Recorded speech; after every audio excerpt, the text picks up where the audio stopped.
안녕하십니까. 오늘은 원예 심리 상담, 원예 치료의 주요 네 가지 요소 중에서 두 번째 대상자에 대해서 함께 이야기를 나누고자 합니다. 우리가 첫 번째 원예에 대해서 이야기를 했었죠.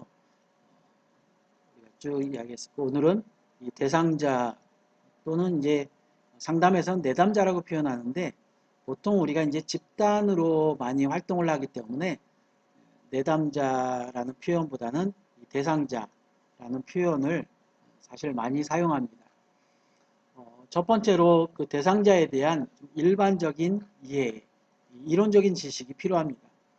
원예치료나 원예심리상담을 위해서 프로그램을 하다 보면은 우리 그 전문가들이 대상자에 대해서 좀 더 이해를 가지고 가면 좋은데, 그냥 뭐 활동 준비된 대로 이렇게 원예 활동을 하듯이만 해도 효과성이 있기 때문에 그 효과만을 믿고서 그렇게 그냥 하는 경우들이 많습니다. 근데 사실 그것은 좋은 방법이 아니겠죠. 적어도 우리가 대상자에 대해서 어느 정도는 알고서 가는 것이 중요합니다. 그래서 적어도 우리가 장애인에 대해서 한다 그러면 장애인에 대한 이론적인 지식을 꼭 가지고 우리가 가야 되고요. 또 노인을 한다 그러면 그 노인들의 특성에 대해서, 특히 이제 노인들 중에서 그냥 일반 노인들도 있지만은 대부분 허약한 그 건강에 있어서 어려움을 겪고 있는 어르신들이라든가 아니면은 치매나 아니면 뇌졸중 뭐 이런 질병을 통해서 좀 어려움을 겪고 있는 뭐 요양병원이나 요양원에 있는 어르신들, 주간보센터 이런 데 있는 어르신들에게 가는 경우들이 많습니다. 또 우리가 청소년이나 아동을 할 때에 특별히 이제 고위험군에 있는 청소년들이나 아동들을 우리가 접하는 경우들이 많이 있습니다. 그런데 때로는 우리가 이제 위례적으로 할 때도 있고요. 또 5회나 8회, 10회, 뭐 또 12회 이렇게 할 수도 있습니다.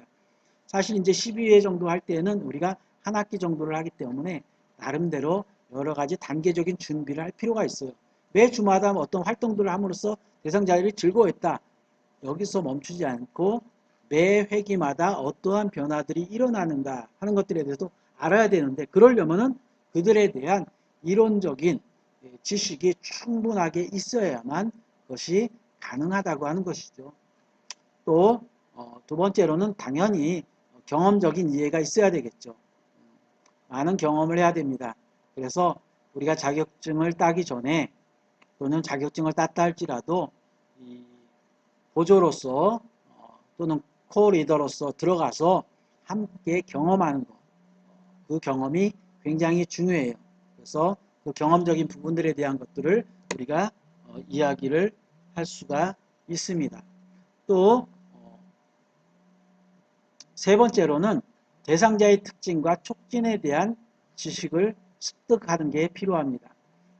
좀 더 이제 일반적인 지식을 우리가 알았으면은 이 일반적인 지식에서 끝나는 것이 아니라 그 특정한 대상, 우리가 이제 어떤 대상이냐, 그 특정된 목적을 가진 대상, 이 대상에 대해서 우리가 적어도 어떻게 그들을 촉진할 것인가에 대한 지식이 겸비되어 있어야 되는 것입니다. 그리고 그들을 어떻게 촉진할 것인가. 이 촉진이라는 표현에는요, 우리가 집단 역동, 우리가 이제 그 원예 환경에 대한 활동 환경에 대한 것들을 이야기할 때에 이 집단 역동에 대한 것을 이야기할 것입니다. 그들에게 이 어떤 상황 속에서 어떻게 그들에게 어떤 그 동기부여를 하고 그들이 어떠한 변화를 일으키기 위해서 어떤 그 우리가 인풋이라고 그러죠. 뭔가 자료를 뭔가 정보를 제공하는 것 이런 것들을 일컬어서 우리가 촉진이라는 표현을 사용합니다. 그래서 거기에 대한 우리가 지식을 습득하는 거 상당히 중요합니다. 마지막으로는 생명의 소중함과 생명력 있는 삶을 습득할 수 있도록 유도하는 것. 사실 원예치료, 원예심리 상담이 가장 중요한 것이 무엇입니까? 원예라고 하는 소재 자체가 가지고 있는 특징이 뭐예요? 바로 생명입니다. 그런데 원예치료는 대상자도 생명이 있어요. 또 원예치료사, 원예심리상담사 자신도 뭐가 있습니까? 생명이 있어요. 그렇기 때문에 이 생명을 가지고서 함께 이야기하고 함께 나누고 함께 활동하는 것이 바로 원예치료고 원예심리상담이에요. 그리고 그것을 통해서 그들에게 어떤 삶의 변화가 일어날 수 있도록 만들어주는 거예요. 그들의 아픈 문제들이 해결되고 치유함 받고 힐링할 수 있도록 만들어주는 것이 바로 원예 치료입니다. 또 원예 심리 상담입니다. 그렇기 때문에 이 생명의 소중함에 대한 것, 또 생명력 있는 삶을 습득할 수 있도록 만들어주는 것이 가장 중요해요. 그러기 위해서는 원예의 식물의 생명력을 이용해야 됩니다. 또 죽어있는 대상자의 생명을 생명력 있게 만들어주는 노력, 이것이 함께 겸비될 때에 바로 원예치료, 원예심리상담의 상황이 정말 그들을 치유하고 회복하는 데에 중점을 두는 그러한 활동으로서의 모습을 가질 수가 있는 것이죠. 다음으로 원예치료 및 원예심리상담 전문가로서의 요소를 우리가 함께 살펴보고자 합니다. 중요한 것 중에 하나가 우리는 돌봄의 주체이면서도 또 대상이라고 합니다.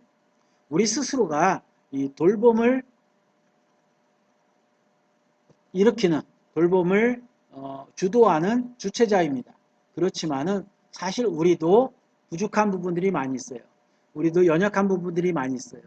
그래서 원예치료, 원예심리상담을 하는 사람들은 스스로 치료를 하지만은 또 나 자신도 원예치료로 치료를 받는, 원예심리상담으로 상담을 받는 이러한 상황이 항상 이루어져야 돼요. 그래서 원예치료사, 원예심리상담사들은 항상 자기도 원예 집단 프로그램이라든가 아니면 치료적 프로그램에 내가 항상 참여하는 그러한 과정들이 필요합니다. 그리고 두 번째로는 자기 성찰이에요. 자기를 돌아보는 것입니다.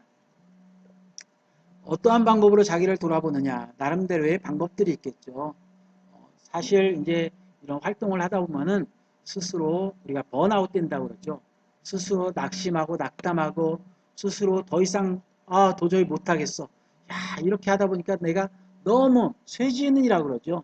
너무 넉다운 되는 그런 상황들을 경험하는 경우들이 많습니다.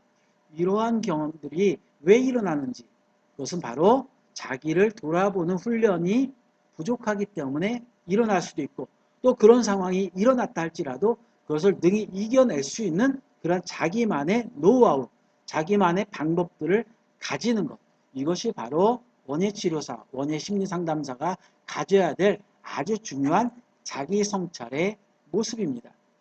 세 번째로는 정기적인 슈퍼비전을 받아야 됩니다. 이 원예치료에 또는 원예심리상담에서 슈퍼비전은 가장 중요한 것입니다. 슈퍼비전을 어떻게 보면 복잡하게 슈퍼비전을 받는 것이 아닙니다. 사실은 우리가 멘토링이라고 하는 단어도 있어요. 멘토링은 좀 더 전인적인 어떤 관점에서 서로의 관계를 가지는 것을 말한다면은 이 슈퍼비전은 이 활동의 상황 속에서 서로의 도움을 제공해 주는 것입니다. 그래서 슈퍼바이저를 통해서 정기적인 점검을 받는 것, 그래서 때로는 교육적인 점검도 받습니다. 또 때로는 어떤 내가 행정적인 부분에 있어 부족할 때 그런 점검도 받습니다. 또는 내가 너무 힘들어할 때의 지지적인 점검도 받습니다. 이것이 바로 슈퍼비전이에요. 그래서 슈퍼비전을 보면은 교육적 슈퍼비전 또는 행정적 슈퍼비전 또 지지적 슈퍼비전, 이런 세 가지 슈퍼비전이 있는데 내가 지금 어떠한 상태인가에 따라서 거기에 맞는 슈퍼바이저를 찾아서 내가 슈퍼비전을 받는 것, 그것이 원예치료사, 원예심리상담사에게 있어서 가장 중요한 것입니다. 또 사실은 이제 더 나아가서 자기 진로, 내가 자기 개발을 위해서 여러 가지 전문적인 과정도 나름대로 지속할 수도 있지만은 자기 점검, 내가 지금 어떤 상태인가 하는 것들을 또 슈퍼바이저를 통해서 점검받을 수가 있어요. 그래서 여러분들은 활동을 할 때에 나 혼자서 뭔가 활동하는 것이 아니라 나보다 더 앞서 있는 사람, 정말 내가 슈퍼비전을 받을 수 있는 사람이 누군가, 또 멘토링을 받을 수 있는 사람이 누군가 하는 것을 우리가 찾고 그 사람과 더불어서 정기적인 슈퍼비전을 받고 또 내가 스스로 어떤 상황들을 이겨나가기 위한 힘을 얻어가는 것, 그것이 바로 원예치료, 원예심리상담 전문가가 해야 될 아주 중요한 부분 중에 하나입니다. 오늘은 여기까지 말씀드리고요.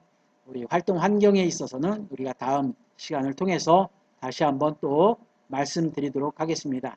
오늘 이 강의 좋으셨으면은 우리 구독과 좋아요 또 알람도 해놓으시면은 매번 계속 반복되는 우리 강의를 여러분들이 또 들으실 수가 있을 것입니다. 오늘 함께 해주셔서 감사합니다.